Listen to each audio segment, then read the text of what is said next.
అరే city gate వస్తా చెప్పండి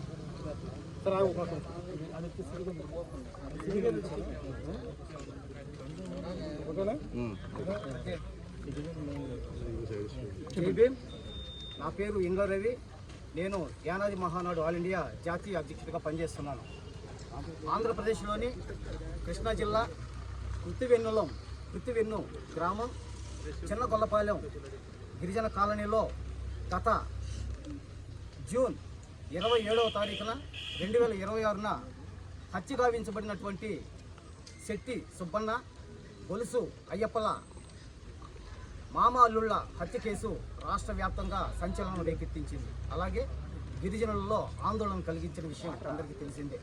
అయితే హత్య జరిగి 23 రోజులు అవుతున్నా ఎంతవరకు నిందితులను హంతకులను గుర్తించడంలో పోలీసు శాఖ పూర్తిగా విఫలమైంది.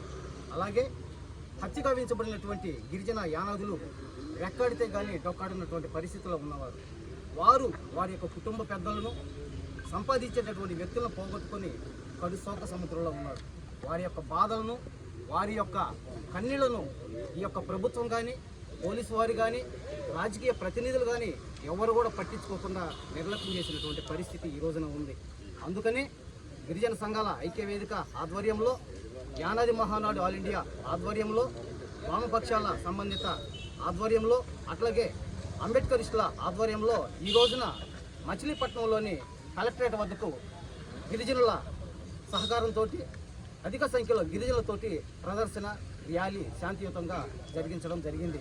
ఇప్పటికైనా సరే ప్రభుత్వం స్పందించి ఈ విషయంలో గౌరవ ముఖ్యమంత్రి వర్యులు చంద్రబాబు నాయుడు గారు, డిప్యూటీ సీఎం పవన్ కళ్యాణ్ గారు, ఐటీ శాఖ మంత్రులు నారా లోకేష్ గారు, అలాగే ట్రైబల్ మినిస్టర్ అయినటువంటి గుమ్మిడి సంజయ్ రాణి గారు, అట్లాగే AP home minister Vangalapudi Anitha garu ఈ యొక్క విషయంలో, గిరిజనుల హత్యల విషయంలో జోక్యం చేసుకొని ఒక ప్రకటన విడుదల చేసి ఈ యొక్క గిరిజన కుటుంబాలకు అండగా నిలబడాల్సినటువంటి అవసరం ఎంతైనా ఉంది.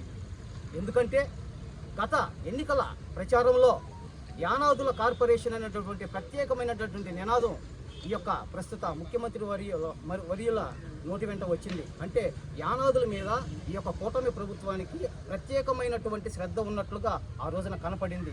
అదే కానీ నిజమైతే ఈ రోజున రాష్ట్రంలో జరిగినటువంటి యానాదుల హత్యలు, జంట హత్యలను పరిగణనలోకి తీసుకొని గిరిజనుల యానాదుల పక్షపాతిగా ఈ యొక్క కూటమి ప్రభుత్వం చర్యలు తీసుకొని యానాదుల పక్షపాతిగా ఉండాలని చెప్పేసి ఈ పత్రికా ముఖంగా, ఈ మీడియా ముఖంగా మేము కోరుతున్నాము. లేదంటే ఈ యొక్క ఉద్యమం రాష్ట్రంలో ఉన్నటువంటి యానాదులందరూ కూడాను, గిరిజనులందరూ కూడాను ఏకతాటి మీదకి వచ్చి ఈ యొక్క జంట హత్యల విషయంలో పోలీసు వారి యొక్క నిర్లక్ష్యాన్ని, ప్రభుత్వం యొక్క నిర్లక్ష్యాన్ని, ప్రజాప్రతినిధుల యొక్క నిర్లక్ష్యాన్ని ఎండగడతాం. ఈ యొక్క ఉద్యమాన్ని అవసరమైతే రాష్ట్ర వ్యాప్తంగా తీసుకువస్తాం. ఢిల్లీలోని జంతర్ మంతర్ వద్ద దగ్గర కూడా మేము ధర్నా చేసేందుకు సిద్ధంగా ఉన్నాం. ఆమరణ నిరాహార దీక్షలు చేసైనా సరే మా గిరిజనులకు జరిగినటువంటి అన్యాయాన్ని మేము పూడ్చుకుంటాం, మాకు రావాల్సినటువంటి హక్కుల్ని మేము సాధించుకుంటామని చెప్పేసి ఇందు మూలంగా మేము తెలియజేస్తూ ఉన్నాము. ఇప్పటికైనా సరే ప్రభుత్వం కళ్ళు తెరిచి వెంటనే యానాదులను హత్య చేసినటువంటి హంతకులను వెంటనే పట్టుకునే విధంగా పోలీసు వారిని ఉపక్రమించండి. అలాగే సంబంధిత జిల్లా ఎస్పీ గారు వెంటనే చొరవ తీసుకొని నిందితులను, దోషులను గుర్తించి వారికి కఠినమైనటువంటి శిక్షలు పడే విధంగా, అట్లాగే వారి మీద SC ST అట్రాసిటీ కేసు పడే విధంగా ఎస్పీ గారు చర్యలు తీసుకోవాలని చెప్పేసి యానాది మహానాడు ఆల్ ఇండియా ద్వారా మేము విన్నవించుకుంటున్నాం, కోరుకుంటున్నాం.